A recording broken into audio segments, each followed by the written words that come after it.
Холодный ноябрьский вечер 2023 года навсегда изменил жизнь Елены Васильевой. То, что началось как обычная поездка домой с работы, превратилось в событие, которое заставило ее переосмыслить все, во что она верила последние 10 лет. Елена, успешный психотерапевт с частной практикой в центре столицы, возвращалась домой после затянувшейся консультации. Снегопад, начавшийся еще днем, превратил дороги в опасную ледяную полосу. Ее серебристый Volkswagen Passat медленно продвигался по трассе, огибающей сосновый лес на окраине города.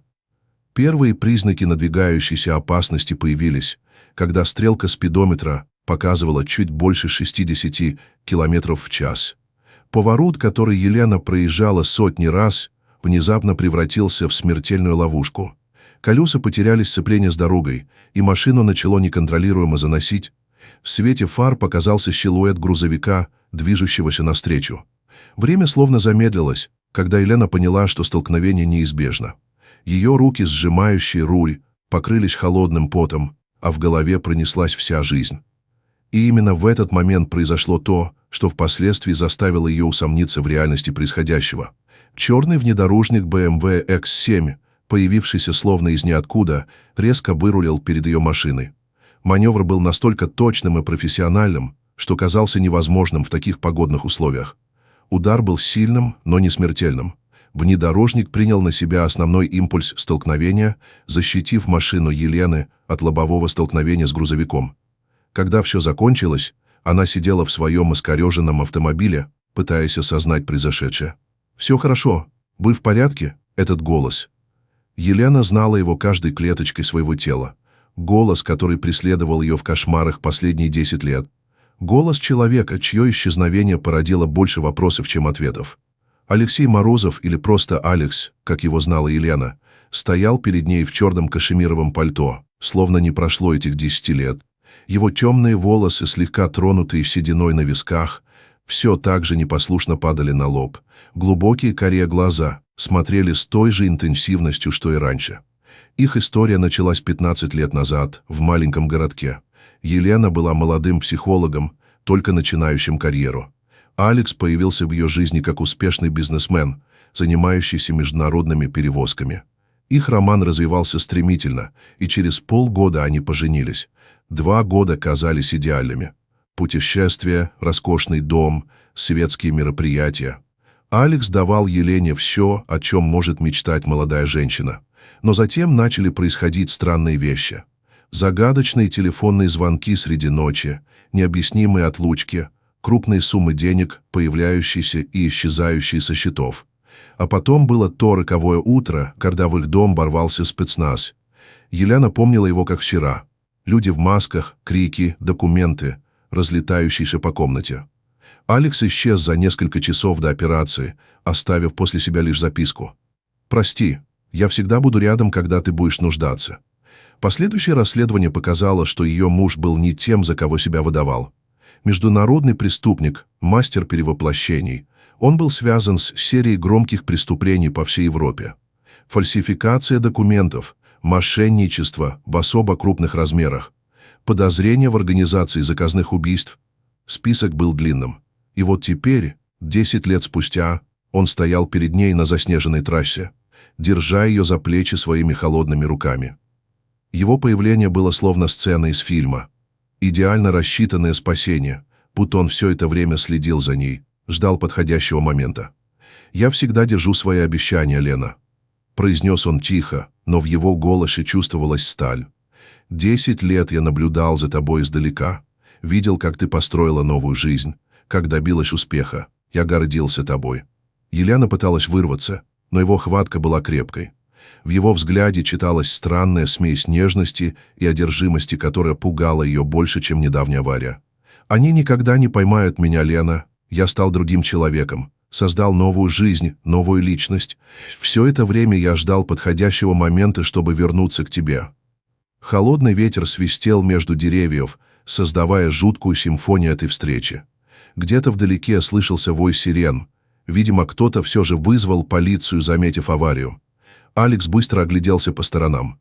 Его движения были четкими, выверенными, как у хищника, готового в любой момент скрыться в тени. Он достал из кармана пальто конверт и вложил его в руки Елены. «Здесь все, что тебе нужно знать. Правда о той ночи, о всех этих годах и о том, почему я должен был исчезнуть», — прошептал он, наклонившись к самому ее уху. «Я никогда не переставал любить тебя, Лена, и теперь, когда они почти у цели, ты должна знать правду». Звук приближающихся сирен становился все громче. Алекс бросил последний взгляд на Елену и быстро направился к своему внедорожнику. Через несколько секунд его машина растворилась в темноте леса, оставив после себя лишь следы шин на снегу и множество вопросов. Елена осталась стоять на обочине, сжимая в руках конверт. Когда приехала полиция, она была уже одна. В протоколе ДТП появилась запись о неизвестном автомобиле, спасшем ее от столкновения с грузовиком, но никаких следов этой машины найти не удалось. Дома, дрожащими руками открыв конверт, Елена обнаружила внутри фотографии, документы и флеш-карту. То, что она узнала в последующие часы, перевернуло ее представление о событиях десятилетней давности. Алекс действительно был преступником, но не тем, за кого его принимали. Он работал под прикрытием, внедренной в международную преступную организацию. Операция продолжалась годами, и он был близок к тому, чтобы вывести на чистую воду высокопоставленных чиновников и бизнесменов, замешанных в преступной схеме. Но что-то пошло не так. Кто-то из своих сдал его, и единственным способом спасти себя и Елену было исчезнуть. Все эти годы он продолжал собирать доказательства, постепенно подбираясь к главарям организации.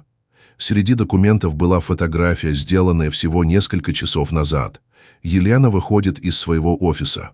На обороте надпись: «Они следят за тобой. Будь осторожна». В последующие дни жизнь Елены превратилась в параноидальный триллер. Она начала замечать детали, которые раньше ускользали от ее внимания. Черный седан, припаркованный через дорогу от ее дома.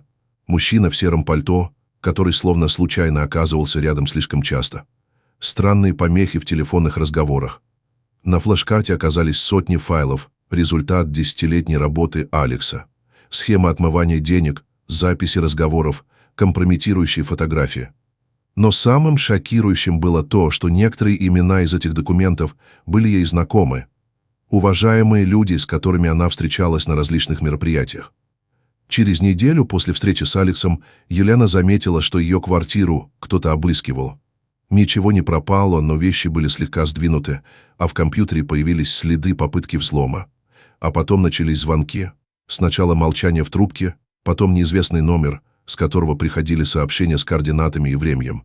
Каждый раз, приезжая по указанному адресу, она находила новые доказательства, новые детали головоломки, которую Алекс собирал все эти годы. Развязка наступила внезапно. Однажды вечером, возвращаясь с работы, Елена обнаружила в своей машине включенный навигатор с проложенным маршрутом. Следуя указаниям, она приехала к заброшенному складу на окраине города. Внутри ее ждал не только Алекс, но и группа людей в штатском, сотрудники специального подразделения по борьбе с организованной преступностью. Как выяснилось, все это время они работали вместе с Алексом, собирая доказательства против преступной организации. Встреча с Еленой на дороге не была случайной. Это был тщательно спланированный шаг, часть большой операции. Алекс знал, что за Еленой следят, и решил использовать это, чтобы вывести преступников на чистую воду. «Прости, что втянул тебя в это», — сказал он, глядя ей в глаза. «Но иначе мы не могли их поймать. Они думали, что через тебя смогут выйти на меня, и они были правы, но не так, как предполагали». В ту ночь была проведена масштабная операция. Десятки арестов по всей стране, изъятие документов, заморозка счетов. Преступная империя, строившаяся годами, рухнула за несколько часов. Алекс исчез снова, но теперь уже официально. Его перевели в другое подразделение, с новым именем и новой легендой. Елена больше никогда его не видела, но иногда, в особенно сложные моменты жизни, она находила на своем рабочем столе белую розу, его любимый цветок, а в ее сейфе до сих пор хранится фотография, сделанная в тот вечер на заснеженной трассе. Единственное материальное доказательство того, что все это было реальностью, а не просто игрой воспаленного воображения.